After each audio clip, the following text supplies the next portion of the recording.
මේ ඉන්නේ මේ කොස්වත්තේ මේ ප්‍රෙස් එක ළඟ බස් හෝල්ට් එකේ මේ වයසක අම්මා කෙනෙක්ව ගෙනත් දාලා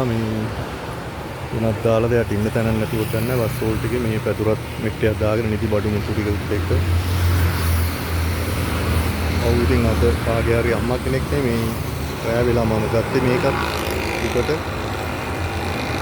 කවුරු සලකන්නේ නැතුව ඉතින් අපේ රටේ සංස්කෘතියට වෙලා තියෙන දේ දෙමව්පියන්ට දරුවෝ සලකන්නේ නැතුව මේ පැරලා යන තත්ත්වයක් තියෙන අද රටේ. ඒ ශිෂ්ටාචාරය හැදිච්චකම ගුණ යහපත්කම් ඔක්කොම පිරිහිලා ගිහිල්ලා තියෙන්නේ.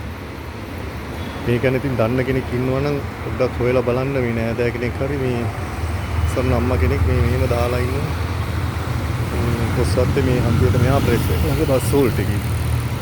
උත්සරණයි දෙවි පීඨයි ඉතින් කවුරු හරි පීඨ වෙන්න ඕනේ දරුවෝ කවුරු හරි ඉන්නවනම් අතුරගෙන පොඩ්ඩක් බලන්න මෙයාව අතුරනවා කියලා මේ වැඩිහිටි නිවාසයකටවත් ඇතුළත් කරන්න කවුරු හරි බලන්න උදව්වක් කරන්න ඉතින්